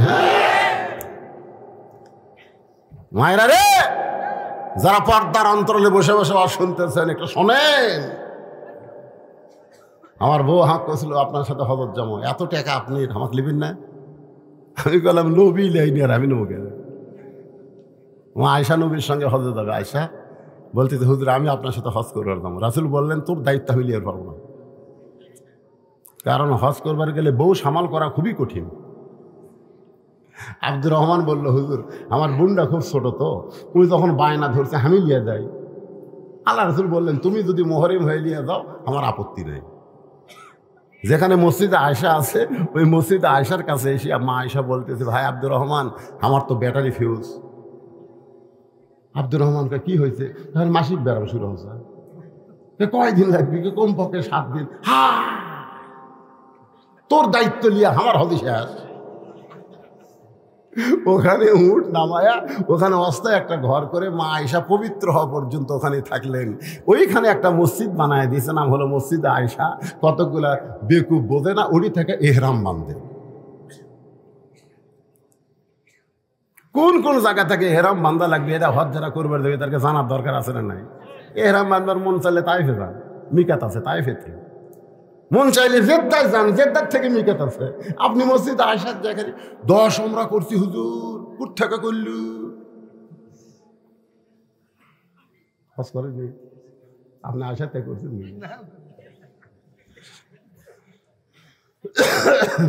অনেকদিন পর পাই করতে তুলে এসে ভালোই লাগতেছে, মাশাআল্লাহ। কিরে যুবকেরা, এই আল্লাহর নবী বসেছে রে। মা ফাতেমা কাঁদতে কাঁদতে দরজা কেন খুললো? আপনারাও বসে থাকেন। আর এই গোরস্থানের জন্য মাত্র 10টা মিনিট আমি আপনাদের কাছে ব্যাগ দিব, রুমাল দিব, যে যা পারেন এই জান্নাতুল মাওয়া গোরস্থানের জন্য আল্লাহর রাস্তায় আপনারা দান করবেন। এখানে 50,000 টাকা দান করার লোক আছে, 20,000 টাকার আছে, 10,000 টাকার আছে। কিন্তু তাদের কাছে আমি পরে চাচ্ছি, আপনাদের কাছে যারা 10 টাকা, 20 টাকা, 50, 100 টাকা দেবেন, দূর দারাস্তায় গাড়ি ঘোড়া নিয়ে আইছেন, আপনারা মাহরুম হবেন না। কারণ গোরস্থানের একটু মাটি বায়না করে রাখ, কখন যেন আসতে পারে তোমার মরণেরই ডাক। যারা মাহফিল কমিটির যুবকেরা আছো, বাবা ব্যাগটা ভিতরে ঢোকে, যে যা পারবে খুশি মনে আপনারা আল্লাহর রাস্তায় দেবেন। মনে করবেন এটাই আমার জীবন। আল্লাহ আলী চমকটা বলতেছে, ফাতেমা দোয়া কবুল হওয়ার পরে কেউ কি কান্দে নাকি? সংগঠনের উপদেষ্টা 5,000 টাকা। তার নাম কি? শফিকুল ইসলাম। এত ছোট নাম তো না, আপনার নাম করে দেয়। শফিকুল ইসলাম শফিক উপদেষ্টা সাহেব 5,000 টাকা দান করেছে।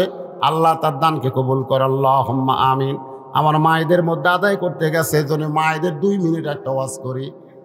সেই মায়ের নাম কি? ফাতেমা। ধরে বলেন নাম কি? ফাতেমা।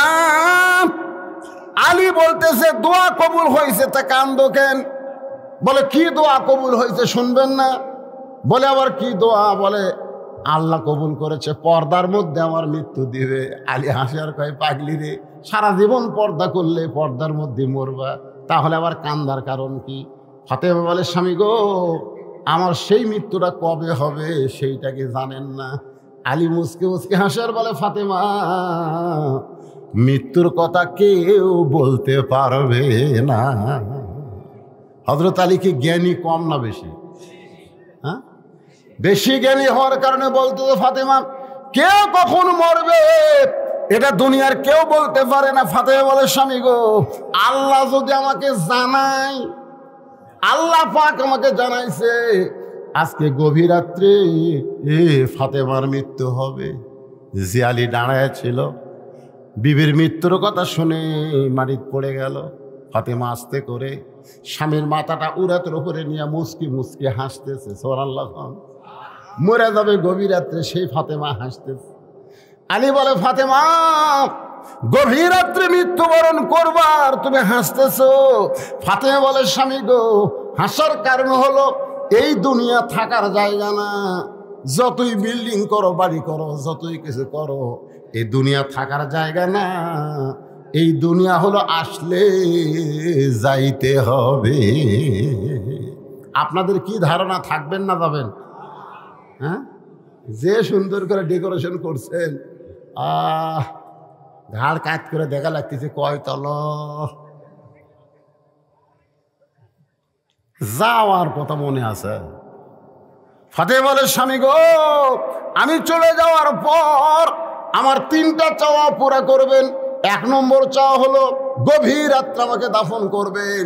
আমি রাত্রেবেলা মরবো, দিনের বেলা কবর দিলে আমার পর্দার খেলাফ হয়ে যাবে। সুবহানাল্লাহ। 2 নম্বর চাওয়া হলো আমার লাশটা কোনো জানাজার ব্যবস্থা করবেন না, কারণ আমি জানি স্বামীর দোয়াই বইয়ের জন্য যথেষ্ট। কোটি কোটি মানুষ যদি বলে ফাতেমা ভালো, আর আপনি যদি বলেন ভালো না, তাহলে ফাতেমার ভাগ্য বড় খারাপ হয়ে যাবে। আর দুনিয়ার সব মানুষ যদি বলে নবীর মেয়ে ফাতেমা খারাপ, আর আপনি যদি বলেন আমার বউ ভালো, এক স্বামীর সার্টিফিকেটে ফাতেমার 8টা জান্নাতের দরজা খুলে গেল। আমার 3 নম্বর চাওয়া হলো, আমার লাশটা খাটনিতে তুলবেন না, কারণ আমার দেহের কত ওজন এটা দুনিয়ার কোনো পুরুষ যেন বুঝতে না পারে। কারণ আমি কত ওজনের ফাতেমা এটা দুনিয়ার কোনো পুরুষ যেন বুঝতে না পারে।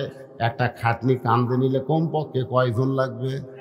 আমার বাবা যদি থাকতো দুনিয়ায়, মরা মেয়ে লাশের খাটনি বাবা কান্দে নিলে ফাতেমার কোনো আপত্তি নাই। আমার হাসান হোসেন যদি বড় হইতো, মায়ের লাশের খাটনি কান্দে নিলে কোনো সমস্যা নাই। কিন্তু স্বামী গো 6 মাস আগে বাবা দুনিয়া থেকে বিদায় হয়ে গেছে, হাসান হোসেন এত ছোট, এখন মায়ের লাশের খাটনি কান্দে কেমনি নিবে? আপনি আমার লাশটা কান্দে করে নিয়ে, কারণ আপনি জানেন ফাতেমার ওজন কত, আপনি জানেন ফাতেমার খবর কি, দাফন করবে।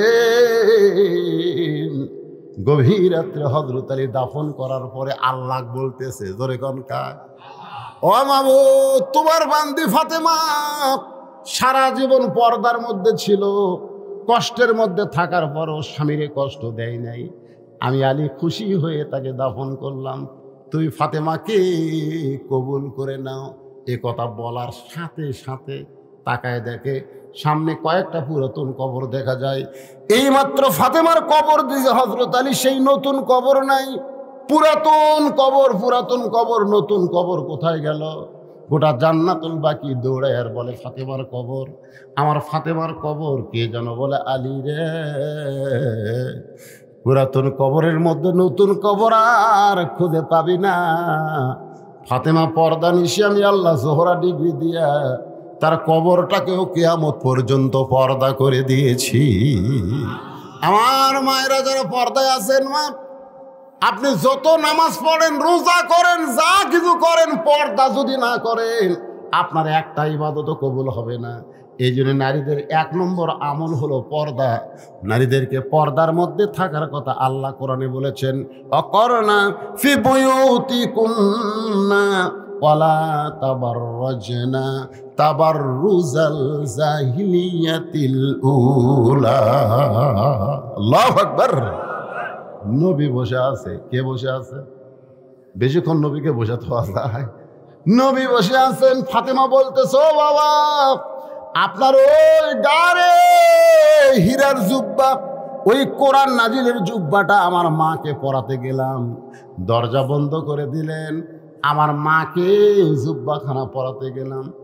ইয়ানজুরু বিনূরিল্লাহ ইত্তাকু ফিরাসাতাল মুমিনিনা ইয়ানজুরু বিনূরিল্লাহ। ফাতেমা বলতেছে, আমি নূরের চোখে তাকায় দেখি আপনার জুব্বা পরার আগে আল্লাহ আমার মাকে জান্নাতের পোশাক পরায়া দিছে। যেই বলেছে আয়ানজুরু বিনূরিল্লাহ, আমি নূরের চোখে দেখি আপনার এই গারে হীরার কোরআন নাজিলের জুব্বা পরানোর আগে আল্লাহ আমার মার শরীরে জান্নাতের পোশাক পরায় দিছে। সঙ্গে সঙ্গে নবী কান্না শুরু করে দিলেন। ফাতেমা বলে, বাবা, আমার মায়ের শরীরে জান্নাতের পোশাক, এইটা শোনার পরে আপনি কেন কান্দেন? রাসূল বলে, ফাতেমা, এই কান্না কোনো দুঃখের কান্না নয় মা, এই কান্না কোনো কষ্টের কান্না নয়, এই কান্না হলো আমার জীবনের সব চাইতে আনন্দের কান্না। তুই কি জানিস ফাতেমা, সর্বপ্রথম এই পৃথিবীতে আমাকে নবী বলে স্বীকার করেছে সেই মহিয়সী নারীর নাম কি? জোরে কর না কেন? আমি 3টা কথা ওয়াজে বলে থাকি। 1 নম্বর কথা হলো, ডাক্তারের বইয়ের সিজার লাগে না। এই যত সিজার চলতেছে, কোনো ডাক্তার তার বউকে সিজার করায় না। কি কারণে জানেন? সিজার করলে বাচ্চার ক্ষতি, মায়ের ক্ষতি। আর একটা কথা হলো, মৌলানাদের বাড়িতে কোনোদিন মিলাদ হয় না। যারা মৌলভী, এরকে বাড়িতে কোনোদিন মিলাদ হয় না। ওরা পরের বাড়িতে পড়ায়, কিন্তু নিজের বাড়িতে হয় না। আর একটা সত্যি কথা হলো, পীরের বউ মুরিদ হয় না। কার বউ? পীরের বউ। কারণ পীরের বউ জানে আমার পীর মাঝে মধ্যে মুরিদের বইয়ের দিকে চোখ টেরা করে তাকায়, এই লুচ্চার হাতে মুরিদ কে হইল। কিন্তু নবীর হাতে সর্বপ্রথম তার বিবি ঈমান গ্রহণ করেছে। এখান থেকে প্রমাণ হলো পীর ধরা, ও ধরা, বাবা ধরা একটাও ধরা চলবে না, ধরতে হবে লাকাদ কানা লাকুম ফি রাসূলিল্লাহি উসওয়াতুন হাসানা। জোরে বলেন কথা ঠিক কিনা? আমার নবীর বাইরেও যেমন ভিতরেও তেমন। আমার নবীর ভিতরের কথা সব বিবিরা বলে দিছে, ভিতরের খবরও আমাকে আমল। জোরে কোন কথা ঠিক কিনা? আল্লাহ রাসূল বলে, ফাতেমা সর্বপ্রথম তোমার মা আমার হাতে ঈমান গ্রহণ করেছে, এই কারণে আল্লাহ হয়তো তাকে জান্নাতের পোশাক পরায় দিছে, নিজের হাতে কবরের মধ্যে নামায় দিচ্ছেন। দু চোখ দিয়া দর দর করে পানি পড়তেছে। আবু বকর বলে, ইয়া রাসূলুল্লাহ, আপনি নবী হয়ে যদি এমন করে কাঁদেন তাহলে আমরা কেমনে সহ্য করব? রাসূল বলে, আবু বকর, যেই খাদিজাকে আমি কবরের মধ্যে নামাইতেছি, খাদিজা আমার শুধু বিবি না, এই খাদিজা ছিল আমার দরদ। আবু বকর রে, দুনিয়ার কেউ জানে না, যত রাতে আমি ফিরে আসি না কেন, তখন তো আর ঘড়ি ছিল না, কোনোদিন একটা, কোনোদিন দুইটা, কোনোদিন রাত তিনটা, এক এক দিন এক এক রাত হতো। কলেমার দাওয়াত দিয়ে যখন দরজায়, সঙ্গে সঙ্গে খাদিজা দরজা খুলে দেয়। আমি বলতাম, খাদিজা আপনি কি ঘুমান না, আপনি কি ঘুমান না? খাদিজা বলে, রাসূলুল্লাহ আপনি যখন বের হয়ে যান আমি আপনার সঙ্গে যাওয়া চাই, কিন্তু আপনি আমাকে সঙ্গে নেবেন না, এই কারণে আমি দরজার সঙ্গে নাক লাগায়া দাঁড়ায় থাকি। আপনি যখন আসেন আপনার দেহের সুগন্ধ মিশকাম্বর, আমি সঙ্গে সঙ্গী দরজা খুলে দেই। রাসূল খাদিজাকে বুকে নিয়ে বলে, খাদিজা আপনি কি তাহলে ঘুমাবেন না? খাদিজা বলে, নবী গো, যেদিন আমার মরণ হবে সেদিন আপনাকে ছাড়া আমি ঘুমায়া যাব। রাসূল বলে, সাহাবীরা রে, আমার খাদিজা আমি না ঘুমাইলে কোনোদিন ঘুমাই না, আজকে সেই খাদিজাকে কবরে রাইখা দিলাম। কবরে মাটি দেওয়ার পরে সবাই যখন চলে যায়, আল্লাহর নবী খাদিজার কবর থেকে নড়েন না। ঘন্টার পর ঘন্টা কবরের পাশে দাঁড়ায় থাকেন। মুনকির নাকিরের তিনটা প্রশ্নের উত্তর খাদিজা দিবার পারবে না, খাদিজার পক্ষে আল্লাহর নবী দিবে। আল্লাহ ডাক দিল, হাবিব আপনি কতক্ষণ দাঁড়িয়ে থাকবেন? বলে, যতক্ষণ মুনকির নাকির আপনি না পাঠাবেন। আল্লাহ ডাক দেয়, বলে, নবী গো, খাদিজার কবরে মুনকির নাকির গেলেও কোনো অসুবিধা নাই, না গেলেও কোনো সমস্যা নাই। জোরে করুন সুবহানাল্লাহ। আপনারা যারা বসে আছেন, কবরে যখন আপনারা যাবেন, প্রথম প্রশ্ন করবে মান রব্বুকা। যেই প্রশ্ন করবে মান রব্বুকা, সঙ্গে সঙ্গে নামাজ দাঁড়িয়ে যাবে। আপনার ঘুম ভাঙবে না। আপনি ওই যে ঘুমাছেন মৃত্যুর সময়, আপনি কিন্তু মরেন নাই, আপনি ঘুমিয়ে গেছেন। সুবহানাল্লাহ খান। আপনার ঘুম ভাঙতে দেওয়া হবে না। নামাজ দাঁড়িয়ে বলবে, রে মুনকির নাকির, কাকে রব সম্পর্কে প্রশ্ন করতেছিস?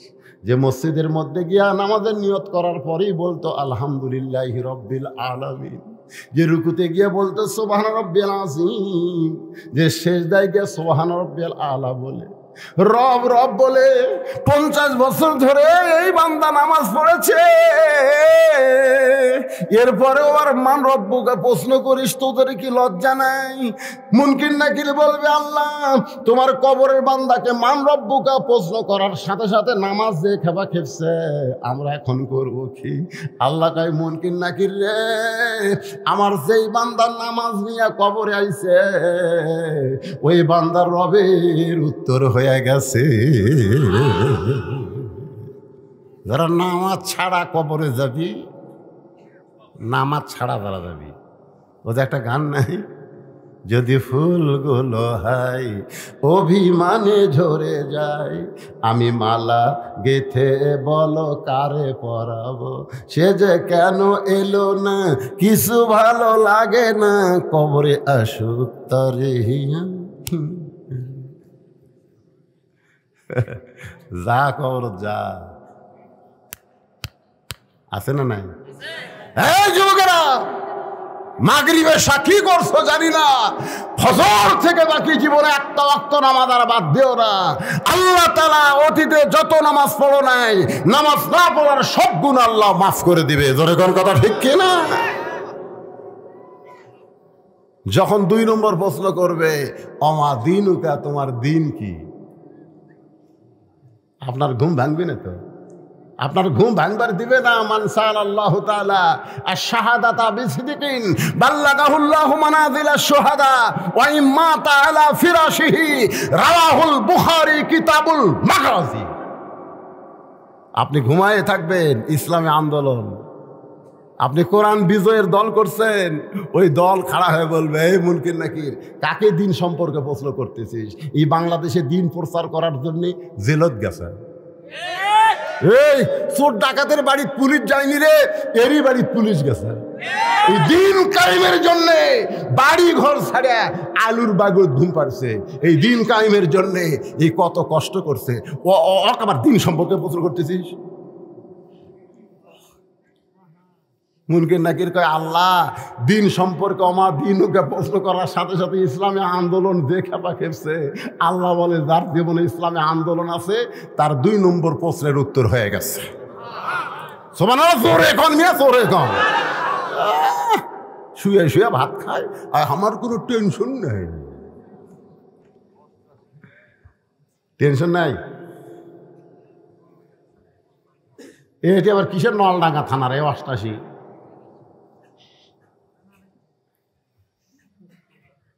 মনে মনে কষ্ট পাচ্ছেন?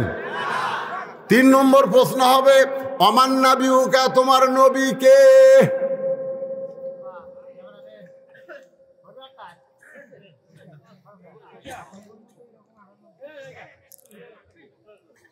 তিন নম্বর প্রশ্ন করছে, অমান নাবিউকা, তোমার নবী কে? নবী দূর থেকে দৌড়ে এসে, সুবহানাল্লাহ খান, আপনার কব্বরের মধ্যে নবী আসবে রে পাগলারা, নবী আসবে। সুবহানাল্লাহ খান না কে? এসে বলবে, এই মুনকির নাকির, কাক নবী সম্পর্কে প্রশ্ন করতেছিস? কাক? ওর মুখের দিকে তাকা দেখতো, তাকা দেখ। ওই আমার দাড়ি ধোয়ার জন্যে ডাকাতকালে ব্যাগ চেক করছে। দাড়ি পাঁচা, প্যান্ট শার্ট পরা, ব্যাগলা ঘরে ধরে না।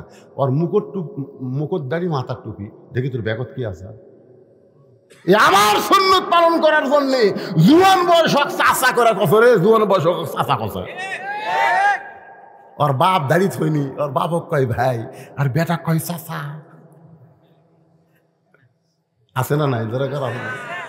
আমার সুন্নত দিয়ে কবরে আছে। ওই নবী বলার আগে আমি ওকে উম্মত হিসাবে কবুল করে নিলাম, এখন কি করবো ক? তা আপনারা কি মনে করতেছেন মুনকির নাকির প্রশ্নের উত্তর দিবি? আপনার ঘুম ভাঙবে না, আপনি ঘুমায় থাকবেন। ইসরাফিল সিংহায় ফুৎকার দিলে কেবল 1 কাতের ঘুম হবে। কয় কাত? আমি তো রাত্রে 4-5 কাত ঘুম পারি। বউ কয়, আপনি এত লড়েন খেয়ে, মানে গাছুল খাইতো, আর মাত্র 1 কাত। জোরে কোন, কয় কাত? কে রে সিংহাসনে ফুৎ দিয়ে আমার ঘুম ভাঙালো? এত তাড়াতাড়ি ঘুমকে ভাঙালো? কেরামান কাতেবিন বলবে, কি কর ভাই, 1 কোটি বছর হচ্ছে, এখন কিয়ামতের জন্য সিংহাত ফুট দিছে, উঠেন জান্নাতে যান। আর এক হাদিসে আছে, উঠাই বলবি, কে রে অজুর পানি কোনটি রে, জোহরের নামাজ পড়বো। আর আল্লাহ এই পানি জোহর নামাজ পড়বো। 1 কোটি বছর ঘুম পারে উঠে জোহর নামাজ পড়বো। নামাজ সে আর জান্নাত যান। ওই দেখেন সালামুন, দেখেন সালামুন আলাইকুম তিবতুম ফাদখুলুহা খালিদিন। ফেরেশতারা মালা নিয়ে দাঁড়ায় আছে, 70,000 গেট আপনার জন্য নির্মাণ করেছে। আপনাকে সাদর সম্ভাষণ জানায়া জান্নাতের ভিতরে প্রবেশ করাবে। সামান্য দুনিয়ার মোহে আমরা পাগল হয়েছি ভাই।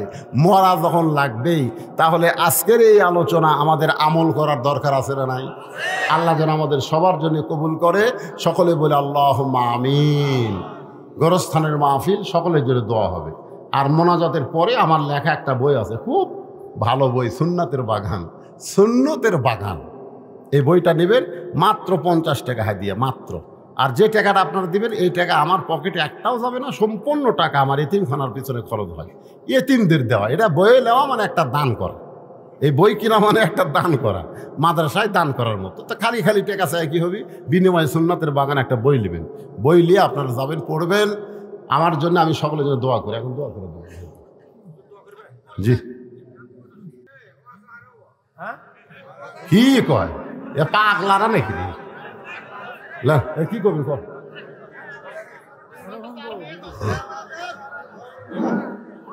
আপনারা সবাই কি হুজুরের শুনেন?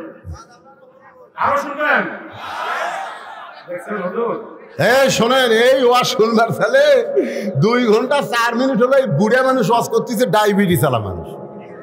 আপনারা জানেন, যখন টেজে যাচ্ছিলাম, টেজের যখন প্রথম আসে খুতবা শুরু করলাম, তখন আমার মনে হচ্ছিল তা 8 ঘন্টায় ওয়াজ করে পারবো না, কারণ আপনাদের বসার সাইজ ভালো, এই জন্যে এই লং টাইম ওয়াজ করলাম। এত লম্বা টাইম আর আগে ওয়াজ করি না বাবা। হ্যাঁ, জি। বিসমিল্লাহির রহমানির রহিম। উপস্থিত সম্মানিত অধ্যকার ইসলামী জলসার সম্মানিত সভাপতি, সহসভাপতি, আজকের প্রধান মেহমান, আপনারা কি জানেন না? বলো যাত্রা ধরে যান দয়া করে, 12টা তো বাজেই নাই, একটু চালান। তো 2-1 মিনিটের মধ্যে কথা শেষ হবে, মোনাজাত হবে। সম্মানিত মেহমান অত্যন্ত কষ্ট করে আমাদের মাঝে আল্লাহর রহমতে এসে পৌঁছেছেন। তার সুন্দর মূল্যবান বক্তব্য আল্লাহর রহমতে মা ফাতেমা, মা খাদিজা রাদিয়াল্লাহু তাআলার উপর গুরুত্বপূর্ণ বক্তব্য রেখেছেন। সেই জন্য মুহতারামকে অশেষ আমার কবরস্থানের পক্ষ থেকে, আমার কমিটির পক্ষ থেকে, আমার গ্রামের বাসীর পক্ষ থেকে মেহমানকে ধন্যবাদ জানাই। পাশাপাশি আপনাদের একটা সহযোগিতা চাই আমার গ্রামবাসী এবং আশেপাশের প্রতিবেশীদের কাছে, মানে প্রতিবেশী গ্রামদের কাছে। তাআলা মাগরিবের নামাজের পর থেকে এ রাত্রি 12টা পর্যন্ত তোমার পাগল বান্দা বান্দিরা আরামের বাড়ি ঘুমকে বাদ দিয়া কোরআন হাদিসের মহব্বত কলিজার মধ্যে নিয়ে এই জান্নাতুল বাগানের মধ্যে বসে বসে আলোচনা শোনার শেষে আমি গুনাহগারের সঙ্গে রহমতের দরজায় ফকির হয়ে দোকানা হাত তুলেছি। আল্লাহ মেহেরবানি করে আজকের মাহফিল আমাদের সকলের হেদায়েতের জন্যে, নাজাতের জন্যে, জান্নাতের জন্যে কবুল করে না। এই মাহফিলের শুরু থেকে শেষ পর্যন্ত যত আলোচনা হয়েছে আল্লাহ, এর মধ্যে যদি ভুল হয়, ভ্রান্তি হয়, মাফ করে দাও। এর যা হাদিয়া মঞ্জুর করো। সোনার মদিনায় নবী পাকের রওজা মোবারকে কবুল করো। तमाम अंबियाए किराम, আসহাবে কেরাম, উম্মাহাতুল মুমিনিন, শহীদ শহীদান, জান্নাতুল বাকি, জান্নাতুল মাওয়া সহ পৃথিবীর যত গোরস্থান আছে আল্লাহ, খাস করে আজকে জান্নাতুল মাওয়া গোরস্থানে যত মুর্দা শুয়ে আছে সকলের কবরকে জান্নাতের টুকরা বানিয়ে দাও আল্লাহ। আমরা যারা হাত তুলেছি, আমাদের জনম তখনই মা যাদের কবরে চলে গেছে আল্লাহ, মেহেরবানি করে মায়ের কবরটাকে জান্নাতের টুকরা বানিয়ে দাও।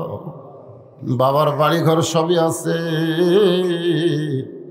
আমি সহ আমরা যারা বাবা হারে ইতিম হয়ে গেছি আল্লাহ, মেহেরবানি করে বাবার কবরকে জান্নাতের টুকরা বানিয়ে দাও। আয় আল্লাহ তাআলা, এই গোরস্থান কমিটিকে কবুল করো। এই গোরস্থানের কমিটি 2 দিন ব্যাপী এত সুন্দর জান্নাতের বাগান লাগাইছে, এদের সকলকেই জান্নাত হিসাবে কবুল করে নাও আল্লাহ। সম্মানিত সভাপতি শহীদুল ইসলাম ভাইয়ের বাসায় ছিলাম আল্লাহ, এত সুন্দর মেহমানদারি করলো আল্লাহ আমার ভাইকে কবুল করে নাও, ভাই আমার বিপদের মধ্যে আছে। আল্লাহ বিপদ থেকে আল্লাহ তুমি তাকে হেফাজত করো। আল্লাহ কাজী সাহেব আমার কাছে দোয়া চেয়েছে, আল্লাহ তুমি কবুল করো। অনেকেই অসুস্থ, আমি অসুস্থ, আল্লাহ সুস্থতার নিয়ামত দান করো। আজকের মাহফিলের সম্মানিত সভাপতি সহসভাপতিকে আল্লাহ তুমি কবুল করো। আজকের মাহফিলের প্রধান অতিথি, বিশেষ অতিথি সুধীজন, আল্লাহ আলেম বান্দা, হাজি বান্দা, পরেজগার বান্দা, মুরব্বী বান্দা, যুবক কচিকাচা, পর্দার অন্তরালের মা বোনদেরকে আল্লাহ কবুল করে না। আল্লাহ যেই কবরকে সামনে নিয়ে আলোচনা করলাম, আমরা সবাই মারা যাব, কবে আমাদের মৃত্যু হবে আমরা জানি না আল্লাহ। তবে তোমার কাছে আমাদের একটা আরজ, যেদিন মৃত্যু হবে এই দিনটা যেন জুমার দিন হয়, মাসটা যেন রমজান মাস হয়। ইমানের সাথে, ইজ্জতের সাথে এই দুনিয়া থেকে বিদায় নেওয়ার সময় আমাদের জবানে জারি করে দিও লা ইলাহা ইল্লাল্লাহু মুহাম্মাদুর রাসূলুল্লাহ সাল্লাল্লাহু আলাইহি ওয়াসাল্লাম। আসসালামু আলাইকুম ওয়া রাহমাতুল্লাহ। যারা বই নেবে